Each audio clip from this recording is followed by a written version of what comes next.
Welcome to Australian Hiker, your online hiking resource. We're your hosts, Tim and Jill Savage.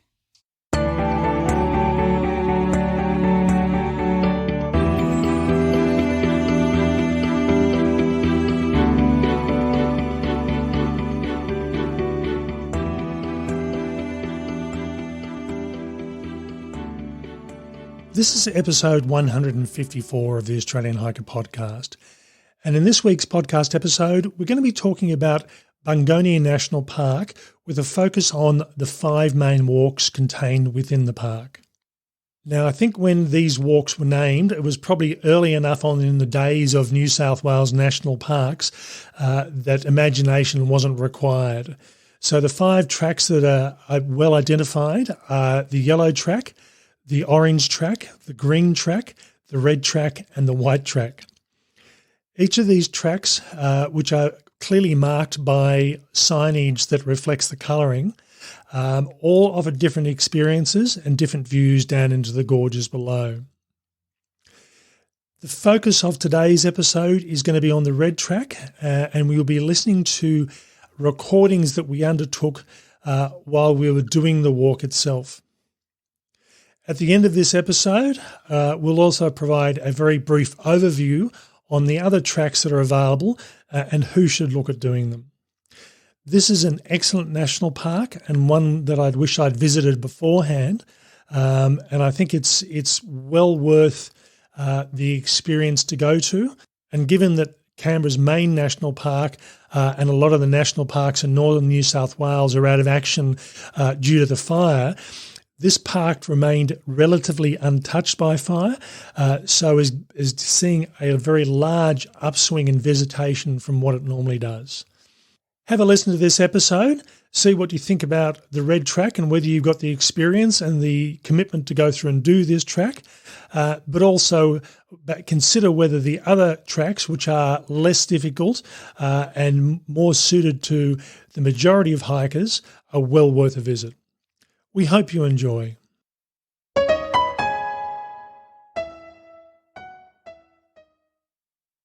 Good morning. It's Tim and Jill from Australian Hiker. It's Saturday morning. It's around about 0 degrees and we're back at Bungonia National Park, just near Goulburn, New South Wales.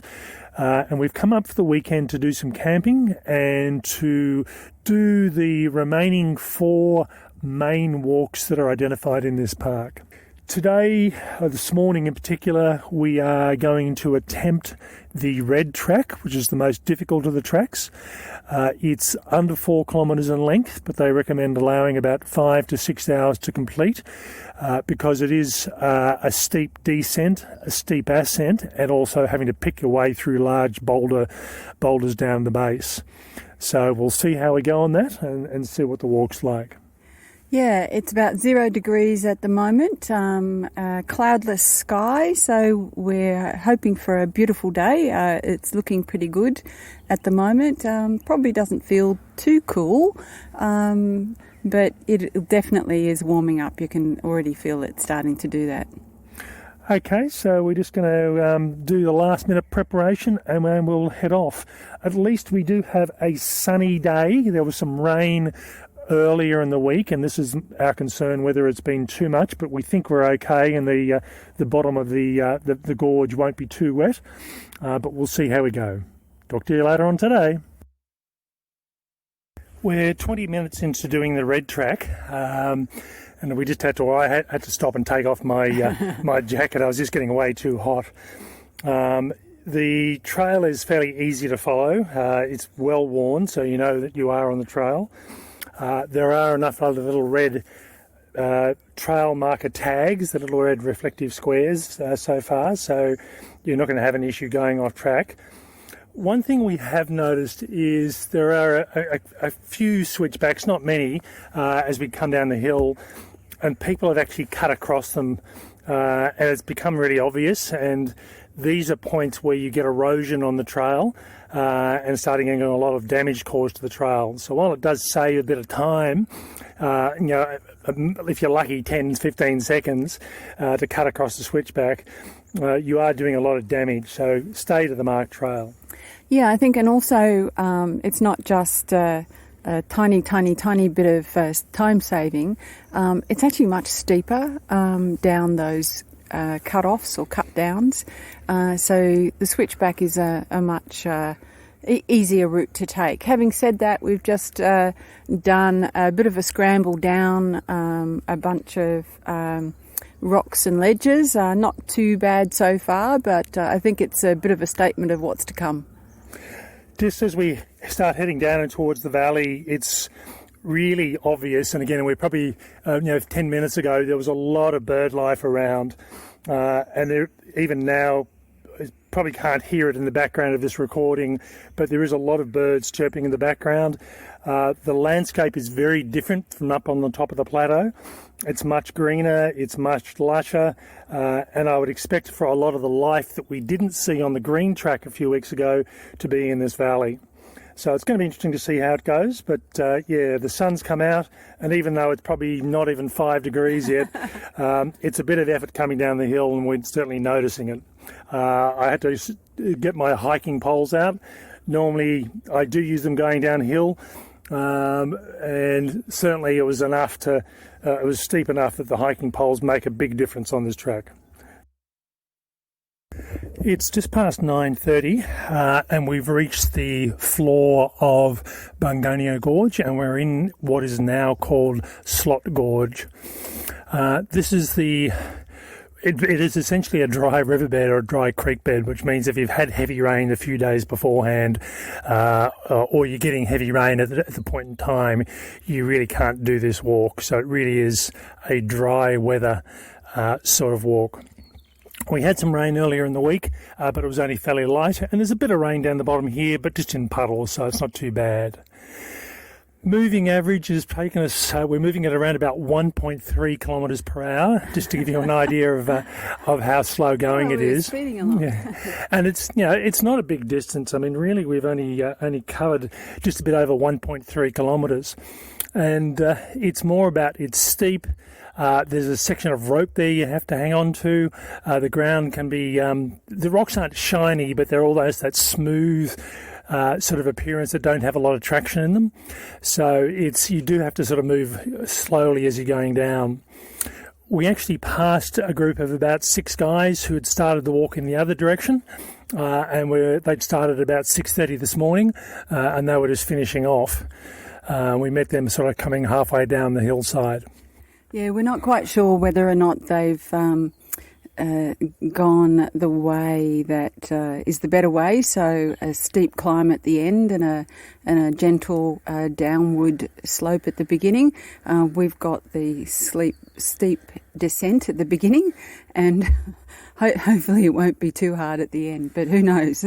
We'll see how it goes anyway. It might be just as bad either way, but certainly on the information sheet provided by the park, they recommend that you go the way we came, which is doing it clockwise. So we'll see what the reasoning for that as we get to the other end of it. There's a little bit of loose rock underfoot, so you have to be really careful with your footing, and we're just watching some bird life at the moment. So just pause. Specifically a male lyrebird. So I'll just hand over to Jill while I take some photos. Hopefully we'll get a little bit of a display. He doesn't seem to be worrying us too much, or worrying about us, I should say, too much. Just scratching around in the dirt, looking for something to eat, no doubt. And it's still going on. So hopefully Tim will get some good pics. From now, the walk, again, which is less than 4 kilometres long, but it's taken us an hour to do 1.3 kilometres. From now, we're going to be picking our way through this dry riverbed, and we've got to find the exit point, which is basically at the end of the main rock area, so we've got to keep an eye out for that. Talk to you later. It's 10:30 and we've just come towards the end of the main gorge or the main canyon, and we're starting to come out into the open at the moment with hillsides on our left and right. Now the thing we've got to work towards finding is the pathway up the hill. We know where it is marked on the map, but trying to see if it's marked or signposted like it is up the other end. We'll see how we go. The big boulder field is exerting, and so far it's been the hardest part of the whole walk. We'll see what the rest of it's like and what the uphill ascent's like. It's almost 11 o'clock. We've just stopped for a short break. We've pretty much gone through the last of the really big boulders that the things that are about 4 or 5 metres tall and the same sort of width as well. We got to a stage where it wasn't so obvious which way we should go, and you really have to sort of have a look around, look at the alternatives, look at the options, and then look at, if you get to where you think you're going to, where the next step is. So we had a couple of false starts where we moved down and thought, okay, we've got too big a drop, so come back again, go underneath some of the boulders, go around. A few of the times we're actually sliding down a smooth boulder on our backsides. Thankfully, it's sort of got a bit of a grip on it, but it is certainly physically difficult and demanding. There's no doubt about that. Yeah, in choosing the course, I think the principle is pick the best one out of a bunch of really ordinary ones. Some of them are pretty bad, and even the best one isn't necessarily ideal. So this is, as they say on the signage, this is a tough hike and a big scramble over and around these boulders. They do say around, but I think for us at the moment it was mostly over. But anyway, obviously they shift with weather and with big flash floods and those sorts of things. So I don't know, maybe we're just experiencing something that's a little bit difficult than normal, or maybe this is normal. I don't know. So now we're sort of into the things that are only around about 2 metres in height, 1.5 metres, 2 metres in height. So, and the trees have sort of started to appear, the she oaks along the water course. There are some, where we're sitting at the moment having a break, there is a water in the riverbed, and this would have been the result of the rain last Sunday and Monday. And I don't know how long it's going to stay, but certainly we've had such a long dry period. I think a lot of the water would have either soaked in, or by the time it got down to the bottom of the valley, there wasn't a huge amount left. But I can see what can happen potentially if you get some really heavy rains or periods of long rain, that you wouldn't be able to do this walk. It's still enjoying it. We haven't got to the uphill bit yet, and that's our next task, is to look for the path uphill, which is fairly shortly from where we are now. So we're paying attention to both signs and worn trails, because where there have been hikers come through, there is definitely a very obvious worn trail, and even in the riverbed you can see areas that have been flattened down by footsteps. Yeah, and I think even looking for rocks that are a little bit dirtier than the other rocks, that's a bit of a sign that we've noticed as well. Okay, having a bit of a short break and we'll press on. It's just on 12 o'clock. We've been sitting at the start of the ascent point for probably about 10 or 15 minutes, just having lunch, just catching our breath and just catching up on social media. One of the things with this walk, and this is probably like any walk, when you do it for the first time, you can do all the reading, you can watch all the videos, but until you actually do it in real life, it's a bit hard to pick where you're supposed to be going in some respects. And I had a good picture of the descent and the move through the big boulders, and they certainly were very hard. Big, I think, is an understatement. Yeah, these are the things that were sort of 4 and 5 metres by 4 and 5 metres dimension, and you had to either go around them, over them, underneath them to get down the dry riverbed. We eventually made our way down, and sometimes it really is a matter of picking a route that suits, and then making sure that your next step from getting around one boulder makes sense. So, a couple of times we went around one, and the next step wasn't really that easy, so we had to go back and then find our way, a different pathway, to work out where we were going. Once we got out of the big boulder field, I think the hard thing for us was trying to work out where the exit back up the hill was. Worst case, we would have kept on walking for about 2.5 kilometres and ended up at the Shoalhaven River and following the white path back to the trail, but that wasn't our plan. and it would have been a hard walk. So we were keeping an eye out, and we came across 2 warning signs on the opposite side of the river, which warn of explosive work at the quarry at certain times of the day during the week. And we knew that once we'd gotten past the second one, that we needed to start looking for the exit up the hill. Now, we'd gotten past the second one, but we just had that doubt in our mind about whether we'd actually gone too far. And I think one of the telling things is on the map, and I'll show this in images both on the YouTube video and on the written write-up of this podcast, there's a bend in the river that's almost a right angle, and that's where your turn is. If you go past that bend, you've gone too far.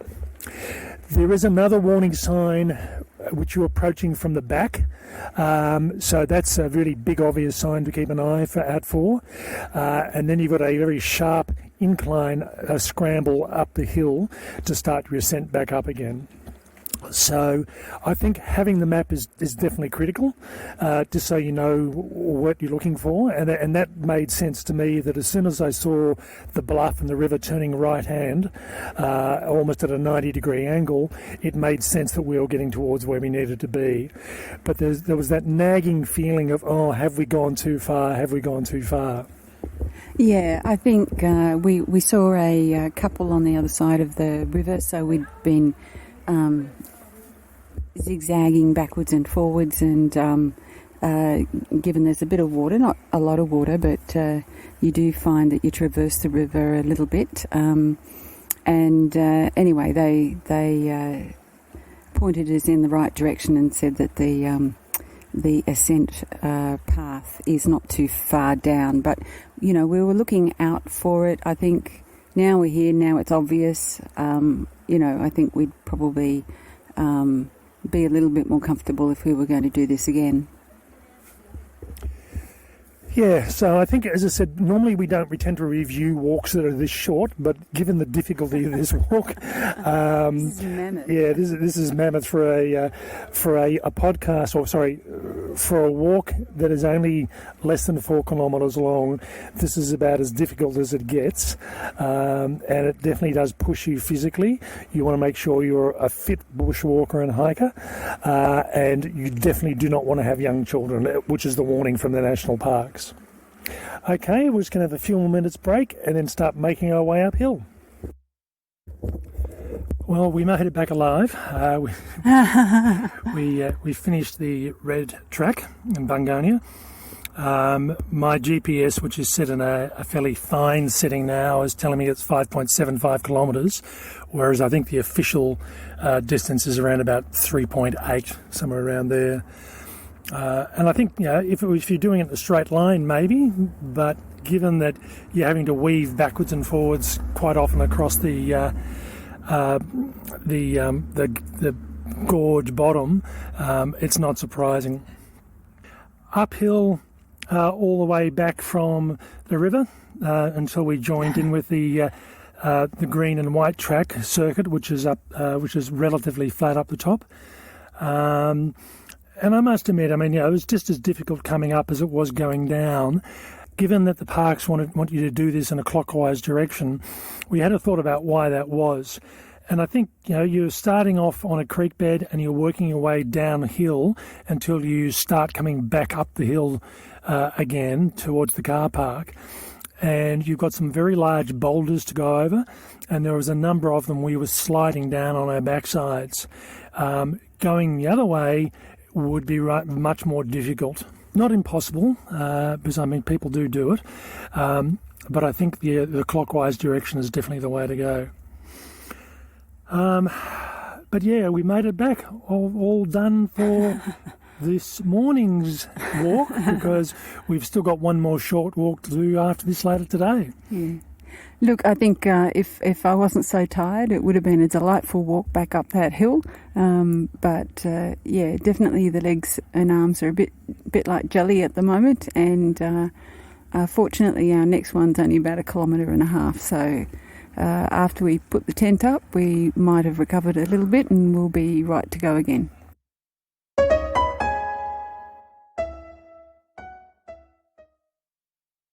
Okay, so that was our series of recordings from the Red Trail, and we just wanted to go through now and provide a bit of background information for you and talk about a few logistical issues relating to this track.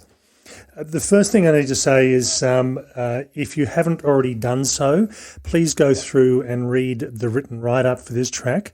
The New South Wales Park Service really place a lot of warnings on this track. They're saying it's for experienced hikers only, people who are experienced with off-track navigation, have first aid ability, and also be aware that you need to be able to navigate across the base of the actual gorge itself, which we'll talk about in a minute, and it's not recommended for young children. And I think that gives you an indication of what it's like. It's a grade 5 as far as the Australian grading system is concerned.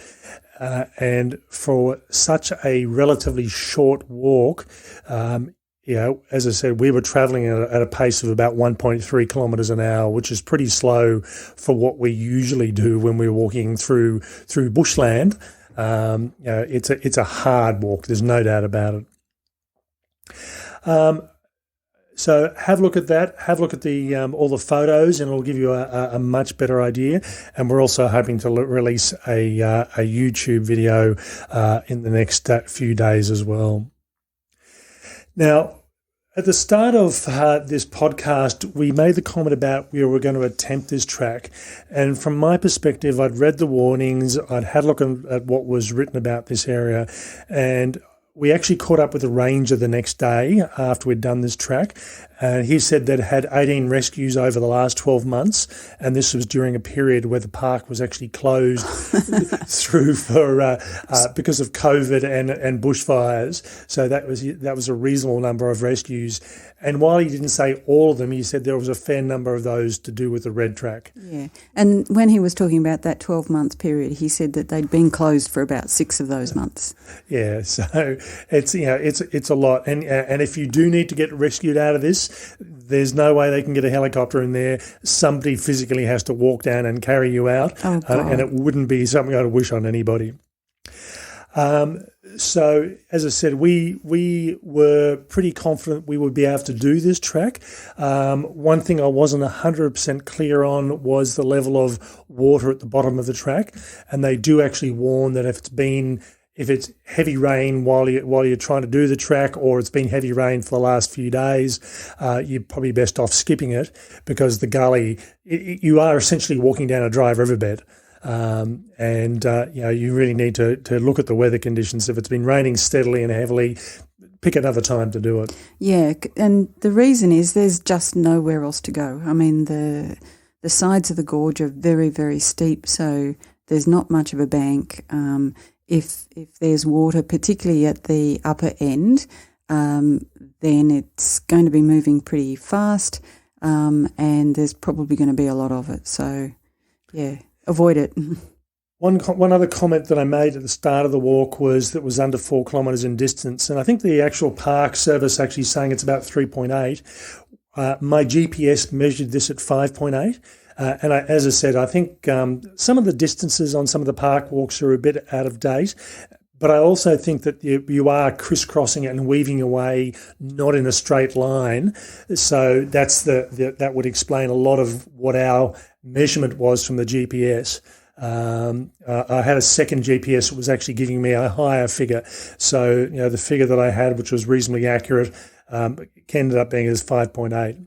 Yeah, and I think you really, if I can describe it in this way, you're picking your way down the gorge is what you're probably doing, finding the best route out of a whole bunch of possibly ordinary routes that you might want to travel. Now, the recommendation from the map that you pick up at the when you go through and sign in on what your trip intention is actually goes through and gives you the direction of travel, and that is clockwise.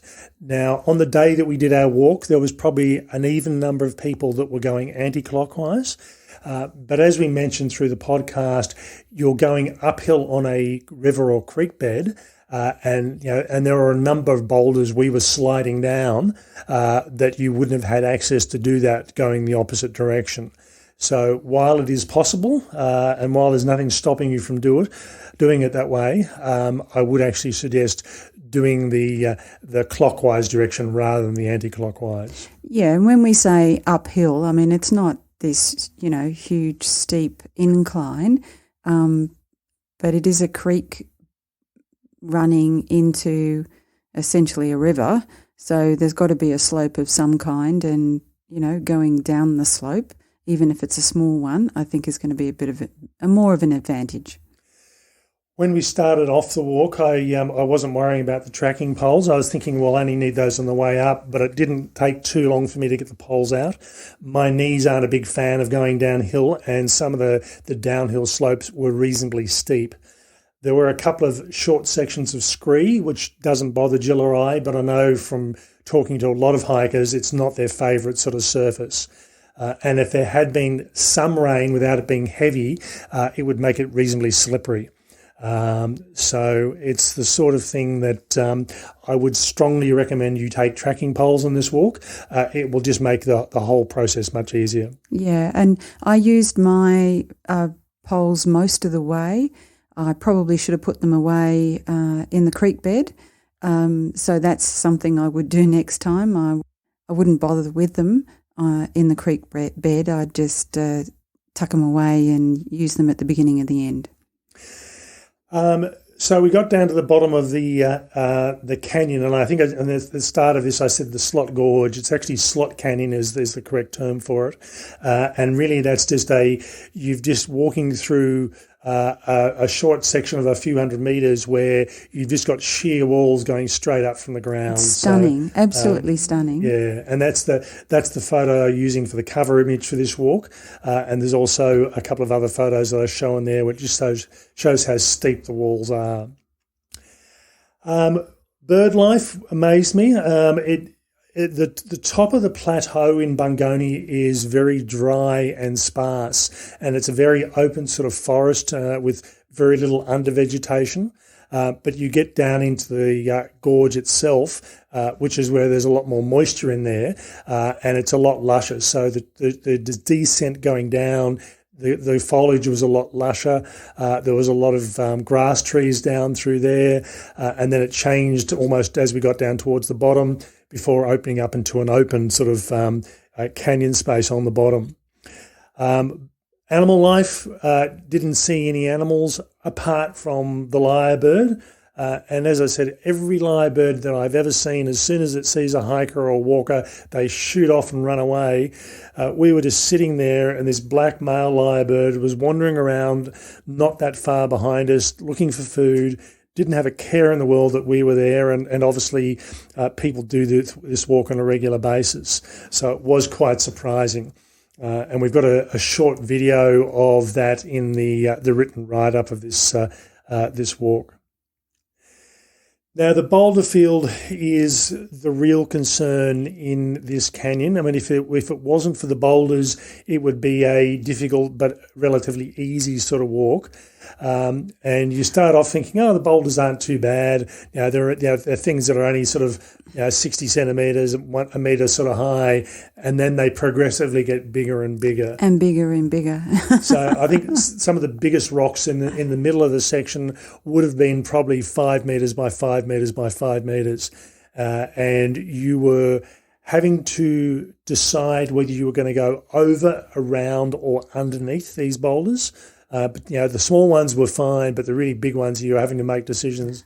And it was the sort of thing where you couldn't just look one boulder ahead and say, I can get down from here, and you may be able to, and then find you're in the middle of a hole and you've got to climb back out of it again. Yeah. So you need to look at the next boulder and the next boulder from there about where you're going to be going. And when we say underneath, they're not all sitting neatly upright. So there are some that are leaning to one side, so scrambling, dropping down and scrambling through, decent size holes and crevices is probably what we're talking about when we're saying going underneath. We're not digging underneath them and then climbing through. They're just natural pockets that you can get through. And as we mentioned, they weren't slippery, but they had that shine to them. They're very shiny. Yeah. So you do definitely need a decent pair of pants for this. So it's I must admit, it was the sort of thing where it was, there was one in particular I thought, no, that's just a bit too steep, and if I go a bit too fast, I'm going to break something. So I ended up backtracking and going around. Having done that, I looked at what my first option was, and it would have been okay, but I just couldn't see that there was a gap or a break in the middle of it. So again, I thought I'll just play it safe and just choose another route. Yeah, and a couple of times I did land quite heavily, so the backside is, suffering a little bit from that. So, you make a judgment, make an estimate of what's going to be the best, and sometimes you end up a bit sore afterwards. Now, the boulder field itself is actually white, so all of a sudden you go through from typical grey sort of rock, and then it just turns to white, and then it's quite beautiful. It is. If it wasn't so hard, it would have been stunning. And some of the social media comments we had when we posted about this walk was they were so it was lovely, but we were so focused on getting through the boulders we weren't paying attention. So, yes, yeah, likewise. We were a bit like that too. So as you get to the edge of the big white boulders, again, you have to work out how to get up off that. We'd started on the right-hand side. We'd shifted to the left-hand side through the boulder field. Once we got to the edge of the boulder field, we then shifted back to the right-hand side and got ourselves out. And by that stage, we were down into what you'd class as a typical riverbed with, still the odd boulder here and there, but a lot smaller. And you were starting to get a lot of the river she oaks, and that's a good indication the boulder field has officially ended. Yeah, and one thing I would say about the boulder field in particular, I think, we probably spent a bit too much time thinking about it, and we did pick our way through, but on reflection, I think we just needed to do anything almost, because it was really, really hard to work out the best way. So whatever way you were going to go was, as long as you were heading in the general direction of where you needed to be, that was going to be just fine. And I think the second time that anybody walks through here would be... We're going to be much faster next time. Be much faster, yeah. Now, once we'd gotten past the boulder field, the concern we had was where was the ascent point? We thought, okay, we don't want to miss this. Worst case, we end up walking an extra 2.5 kilometres down some difficult terrain to the Shoalhaven River. And then we have a very steep ascent up, and we didn't particularly want to do that. But there's 2 warning signs on the left-hand side of the river. The first one is sort of almost hidden behind tree growth, so you need to look out for it. And it's a warning sign saying there's a quarry above, and at 3 o'clock approximately on a weekday afternoon, if they're going to be doing explosive work, that's when it's going to happen. It goes through and talks through the whole series of this is what the warning signals are. So if you're in the canyon, you know what's going to be happening a half hour beforehand. It's time to shift pretty quickly. So you definitely don't want to be doing this walk in the afternoon during the weekday. You might be okay, but it's better to be safe than sorry. So the first warning sign was a good indication that, okay, we're on the right track. And then probably 400 or 500 metres further down is the second sign on the left-hand side. Once you get to that second sign, that's when you start looking for the ascent on the right-hand side. And both Jill and I thought, look, have we gone too far? Have we gone too far? And it was those yellow warning signs that really gave us the indication, no, we're still okay. The ascent wasn't as difficult to find as we thought, because on the right-hand side was another warning sign facing the people if they're coming down the hill that way. So you see this large square sign at the back of it, and in front of you the river turns virtually a 90-degree turn, and there's a big gorge wall in front of you. So when you see that, really it's almost impossible to go any further than that. Well, you can follow the river around to the right, but that's kind of the indicator that says, here's the point to look for that ascent route. It was quite obvious. So when you get that right hand, and it is almost a 90-degree bend in the river, that's a good indication. Yeah, if you hit that bend, just look back a bit on the right hand side, and there's your ascent. And the ascent, the beginning of that ascent is pretty sketchy. It's quite steep and quite narrow, so it doesn't look like an obvious trail until you get a little bit above the creek bed. So after having lunch, we made our way back up, and I think, in all honesty, it wasn't as steep on the way back up, but it was much longer. I think it was probably about twice the distance, and it was just continually up all the way. Punishing. It was. And again, having the tracking poles is really a big benefit.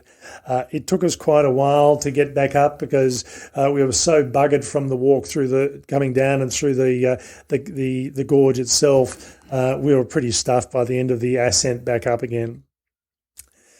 So once you actually get back up on the top of the plateau, you're joining in with the white and the green walk, and we'll talk about those in a few minutes. And then you're back to the car park again. So all up, a really good walk. Glad we did it. It wasn't as difficult as we thought it was going to be, but it was still a really hard walk. So if you're grossly unfit, if you're a brand new hiker, I wouldn't suggest doing this as a first off hike. Build up a bit of experience before you do it. Now, recommendations-wise, we talked about going clockwise, and that's the way the parks recommend doing it, and I think that's definitely a good choice. Navigation, you really don't need to know how to use a compass, because if you have to get your compass out on this one, you've basically got your eyes closed. You're either going up the gully one way or down. The navigation is more about picking your way through the riverbed, picking your way around the boulders, and it's more about, do you have the common sense to think, do I go up, do I go around, do I go over? And sometimes that takes a bit of experience. Other times people just manage to pick that up quite quickly.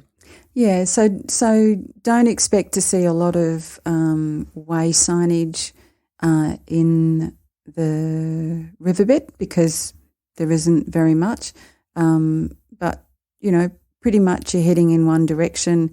There are quite steep sides to the gorge, so there's only one direction that you can head, really. And I think a couple of times we went, oh, is this the right direction? And when you thought about it, went, well, really, it's the only direction. So don't ponder that too much. And I think, as I said, I would put the poles away at the bottom of the gorge and continue on without the hiking poles. And I'm sure we'll do it much faster next time. Or at least we'll take in more of the view next time. Now, the boulder field, as we said, this is where you really need to take your time and think. Don't rush. Take as long as you need to. And I think, if you don't pay attention, if you make the wrong decision, this is where you could sprain or break an ankle or a leg if you're not careful. And again, this is I'm sure where probably most people come unstuck and injure themselves is through the boulder field. Water-wise, you can pick up water. There's a clean water spigot just near the information centre, so when you sign in, you can fill up water if you need to. Certainly, I would expect to find water down the trail most times of the year, but I would be very much inclined to filter it if you're going to pick that water up. So it's just as easy to bring water with you. A good pair of sturdy pants, because we saw a number of hikers who had tights on, yoga tights, and they said, that probably wasn't a good move. You end up trashing them if you're not careful.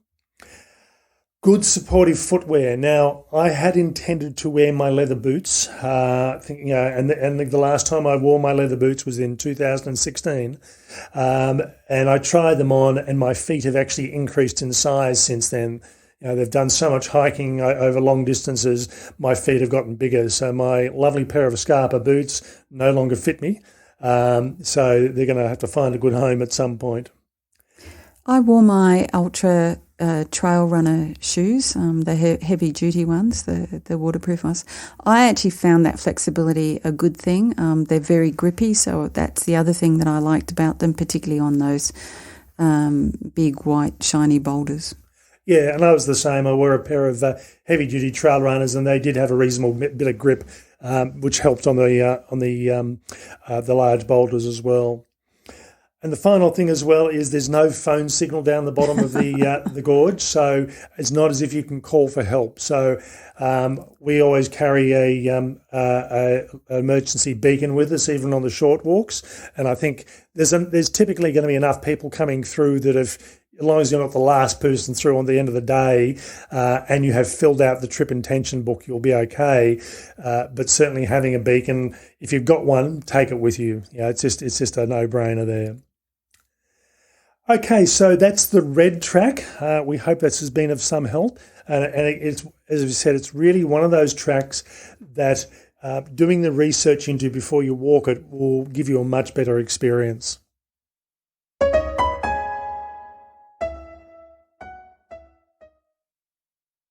We're just going to spend a couple of minutes now just talking about the other tracks within the park, and we are progressively releasing write-ups of those over the coming few weeks.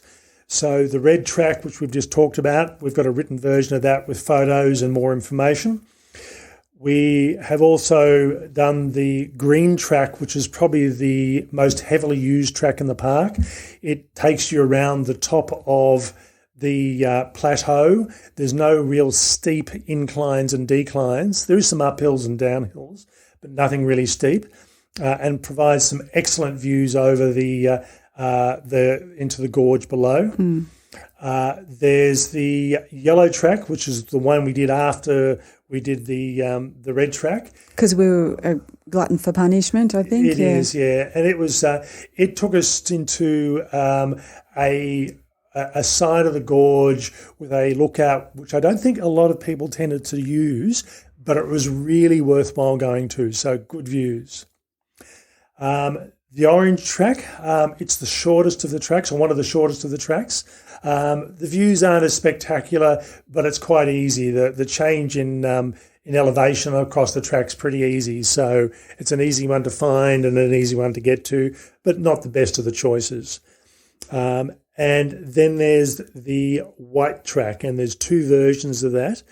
The one we did was to Mount Eyre, which is a short walk. And in all honesty, I think there's a lovely seat there, looks down onto the Shoalhaven River, across to the gorges below. It was really worthwhile. And as a short walk, it was probably one of the best short walks that we've done for a while.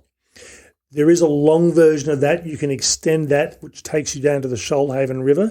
That was originally our plan, but after having done the red track the day before, we thought, no, we're going to come up another weekend in a few weeks' time when we're a bit fresher, because the walk out to Mount Eyre is relatively easy, and then you've got a 2-kilometre walk down a very steep and ongoing hill, which you've then got to turn around and come back up again. Yeah, and it is downhill for 2 kilometres and uphill for 2 kilometres. And we had great intentions of doing it when we went to Mount Eyre, and we stood at the beginning of the Shoalhaven River track and looked at how steep it was, just for the bit that we could see, and we just went, no, we have to be smarter about this. Yeah, you definitely don't want to do the full white track and the red track on the same weekend. You're not going to have to walk after that. If you're really fit, you might want to do that. The thing that strikes me about the trails, they are, relatively easy to navigate. They're well marked. They're quite narrow mostly. The green track is a little bit different. It's got some wider bits on it. But the thing that surprised me is generally the narrowness and how close those narrow trails are to the drop-offs. So not necessarily a cliff, but just a very, very, very steep slope on one side or another. And, again, if you're thinking about doing some of these other hikes, particularly with kids, you'd want to be keeping an eye on them and making sure they were staying to the the safe side of the track. But some parts are quite narrow, and they're bounded by a very steep drop off. Yeah. So overall, I was really impressed with Bungonia National Park. As I said, it was pretty much unscathed from the summer's fires. The ranger we talked to said they're getting a lot of visitation, more so than they normally do. And I think it's the place to be in New South Wales at the moment. It is. I think given there's a number of parks that are still closed or heavily damaged, Moreton National Park, which butts onto Bungonia, took a lot of damage, and there's a lot of areas still closed off in that one. Whereas Bungonia, simply because the wind didn't blow in the particular direction, meant that it remained unscathed. So, particularly if you live in central New South or southern New South Wales, Sydney or Canberra, Bungonia is a really good option. We camped overnight, and the campgrounds are really high quality. They really, really are very good with good facilities. So it's worthwhile making a weekend of it and heading down there and doing maybe one of the longer walks and maybe one of the shorter walks as well. Yeah, and I'm not usually a fan of car camping, but that's what we did. We reversed up the vehicle and pitched our tent.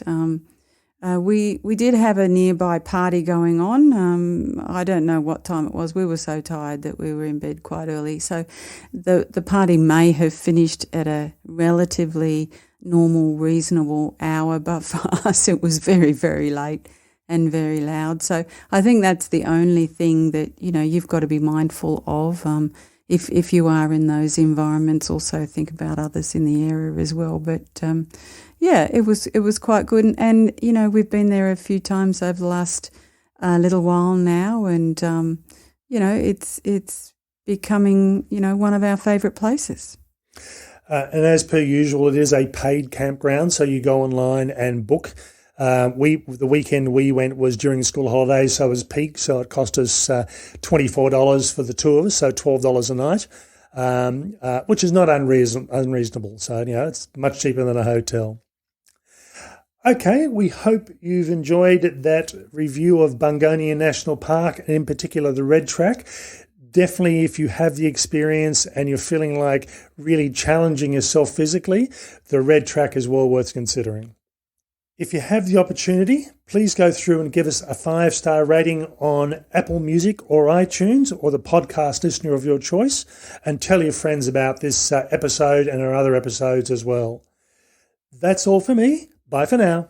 And bye from me.